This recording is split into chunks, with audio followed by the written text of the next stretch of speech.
Welcome to History Made Simple, where we break down the past with no fluff, so history actually makes sense. My name is Diamond K. This is OnFire Broadcasting, Radio on Fire. Let's dive in. Today's topic is Valentine's Day. This is a holiday we associate with romance, with roses, with heart-shaped candy, but its origins are far from sweet. Let's get into it. So, before Valentine's Day, before there were love letters and chocolates, ancient Rome celebrated a festival called Lupercalia. This was actually not about romance. It was about fertility and population control. The Roman elite believed strong families meant a strong empire.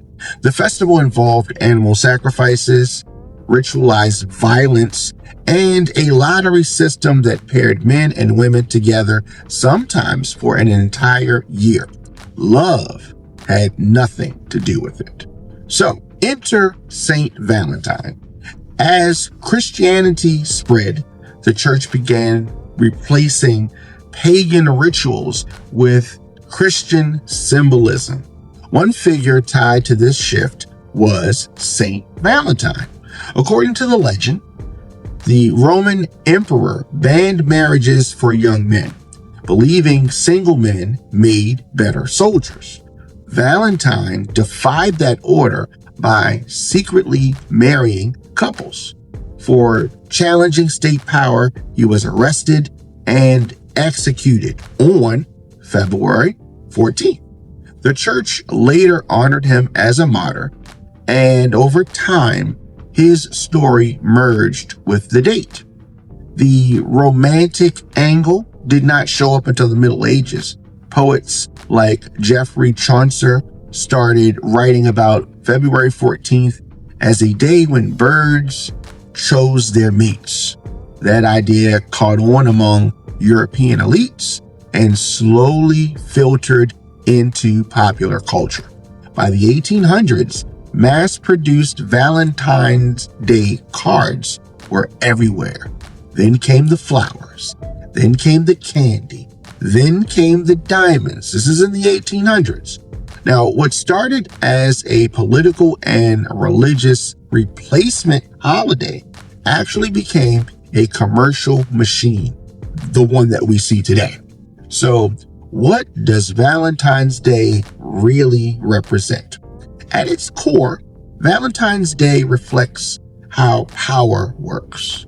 Government regulating personal relationships, religion reshaping culture, corporations monetizing emotion. Love was never the foundation. It was the final product. So the next time you see a heart-shaped anything, remember, Valentine's Day was not born out of love. It was engineered. That is today's lesson on History Made Simple. But of course, we have adopted this tradition, and many folks really swear by it. It's something that is a part of American relationships, and I myself have obviously participated in Valentine's Day. But when you strip away the myths and talk about what really happened, the holiday sold as pure love and romance, but born from violence, political corruption, and religious strategy. It is very interesting. I don't look at February 14th the same as I did coming up. So to understand it, we got to go back to ancient Rome and their thoughts and their views on relationships as personal choices. It wasn't that. The marriage, sex, reproduction were state matters. They were state matters, and I'm glad that things are different now than they were back then. And you ask why? I mean, population meant power. And I suppose it still means power.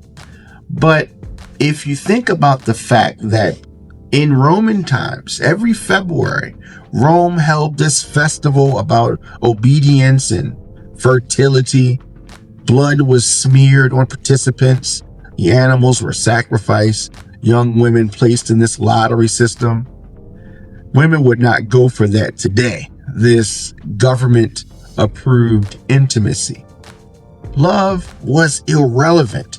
And the fact that it's now supposed to be at the center of things, although I think it's really capitalism that's at the center of things. But what mattered back in the day, back in Roman times, was producing the next generation of Romans. Now, the Christianity, as it spread throughout the Roman Empire, the church faced problems. It couldn't just erase the pagan traditions. People were deeply attached to them.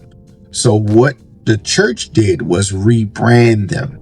So they kept those same dates, kept the same rituals, but gave them new meanings.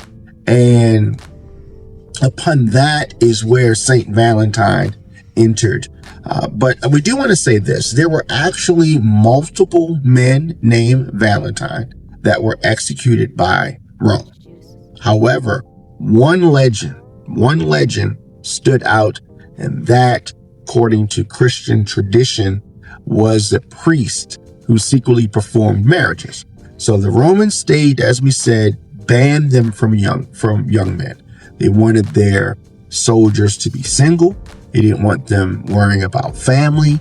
And marriage creates an emotion that some people attach to weakness, and that weakened the loyalty for the empire. So they wanted them to focus on the empire and the things that, emperors and the generals wanted. So by marrying couples away, Valentine wasn't just defying the law. He was challenging state authority over his personal life. Rome responded the way that empires do. They killed him. And February 14th became the day his execution was remembered. So, the church did not elevate Valentine because of romance. They elevated him because he symbolized obedience to God over the state. This was about moral authority, and they used him in honoring Valentine. The church sent a message. Love should be sacred. Marriage should be religious. The state should not control intimacy. But don't misunderstand. This was not about freedom. This was about shifting control from government to religion. Now, romance did not enter the picture until centuries later. In medieval Europe, writers and poets began associating February the 14th with courtly love. Now, you may wonder why. This is because the elites had leisure.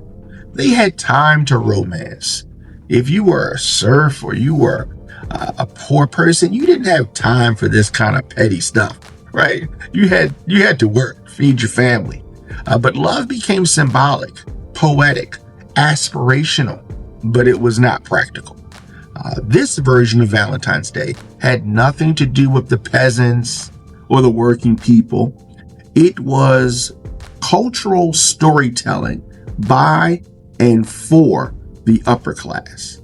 Over time, that story trickled down. But you fast forward to the 1800s and things start looking more start looking more familiar. Let me say that.